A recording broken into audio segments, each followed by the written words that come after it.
Hi, we are Team Da Vinci, and we chose the Brunswick Corporation for our stock pitch. We would recommend our recommendation for the stock is long, and our target price is $85 by the end of 2021, and our targeted IRR is 12%. So about the company, it was founded by John Brunswick in 1845 and headquartered in Matewa. It is a global company with larger focus on the U.S. market, with the U.S. Contributing more than 70%, while Europe contributing 12% to the revenues in 2018. The company engages in the design, manufacturing, and marketing of marine engines, parts and accessories, as well as boats. It mainly focuses on the two major operating segments, marine engines and boats for now, and just divested its fitness segment in May 2019. So we can see the company, a little bit about the company performance. We can see the 2018 global revenue by region. Brunswick mainly focuses on the U.S. market, which contributes more than 70% to its revenue, while followed by Europe, which contributed 12%, followed by Canada and Asia Pacific. The marine engine segment has been performing pretty well in the past 5 years, with revenue growing from 2.08 billion in 2013 to 2.99 billion in 2018, while the boating segment revenue is more flat compared to the marine engine segment. And the year-over-year growth rate of the marine engine revenue has been increasing from 4.85% in 2013 to over 13% in 2018, while the year-over-year changes of the boat segment revenues have gone through some ups and downs in the past 5 years, mainly because of the cyclical and volatile nature of the boating industry. Concerning its operating profit, the operating margin for the marine engine segment has been around 14% to 16% in the past 5 years, while for boating segment it's more volatile and cyclical, ranging from negative 2% to 4%. So as we described before, Brunswick has two main business segments, marine engines and boats. The marine engine segment includes the Mercury brand propulsion engines, as well as a high-margin parts and accessories business, or P&A. Revenues are being driven by engines with higher horsepower and technological advancements, which command higher prices. Mercury brand is one of the two main brands in marine engines, along with Yamaha. The total marine engine market is about 4 billion in total addressable market. Within this, outboard engines represent about 85% of the total market. Brunswick's overall revenue for these segments were 3 billion in 2018, with margins of about 15%. The company has aggressively expanded into the P&A business, which is over 20% in operating margins, and has an addressable market of 6.5 billion.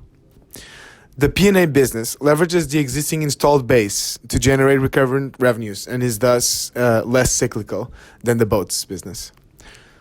The company has released several new products in the outboard engine segment in 2018, like several models of engines between 175 and 300 horsepower, new 4-stroke versus 2-stroke engine designs, among others.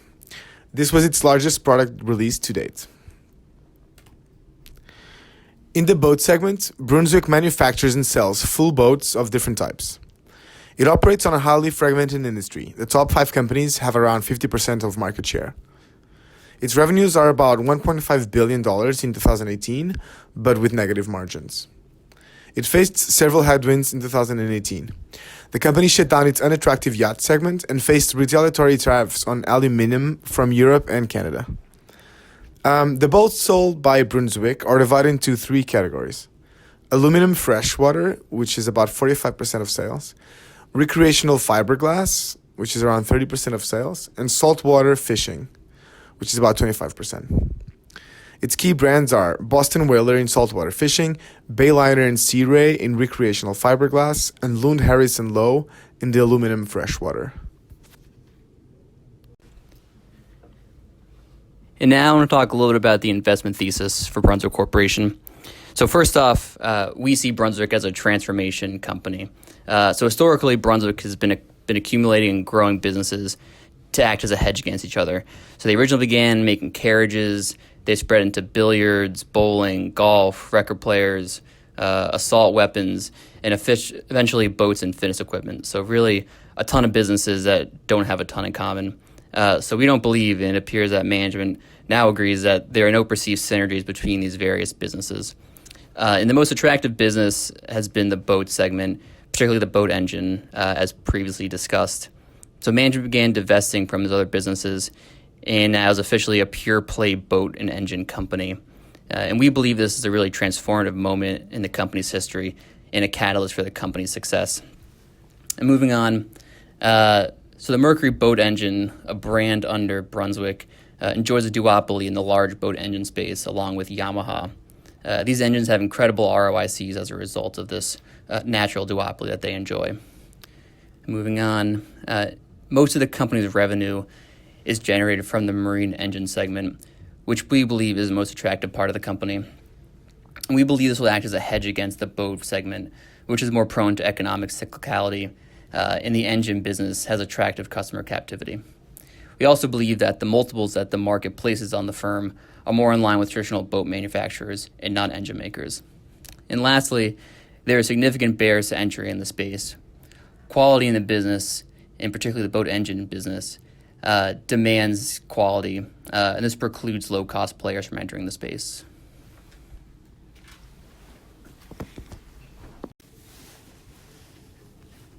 So now we will go over the valuation. For the valuation, we broke down the operations into two segments, the marine engine and the boat segment, and estimated the revenue growth and the margins for each of the segments till 2022.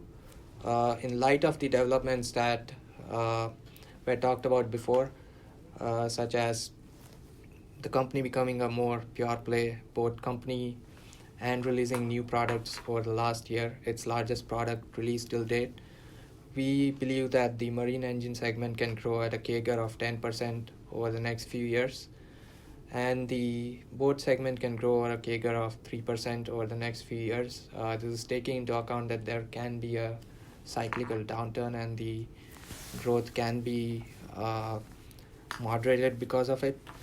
On the margin side, we expect the marine engine segment to have margins of around 17%. This is slight expansion over the current margins of 15% because we believe that the company is going to move more towards the product mix of parts and accessories over time.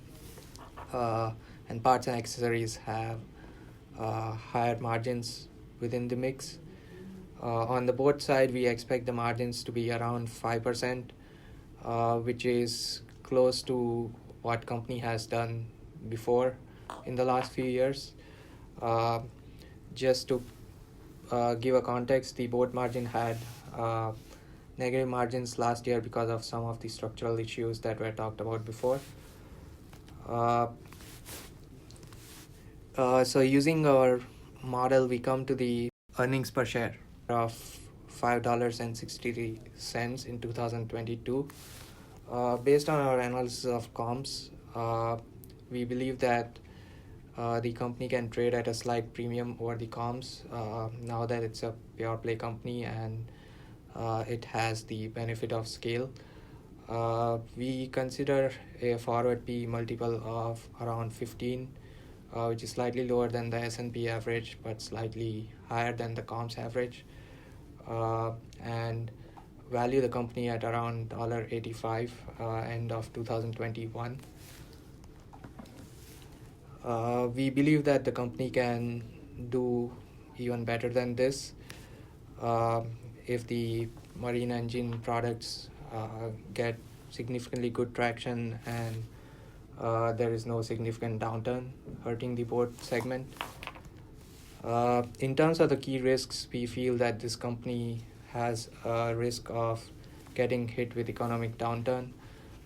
It sells highly discretionary products, and the boat segment has historically been very sensitive to economic cycles.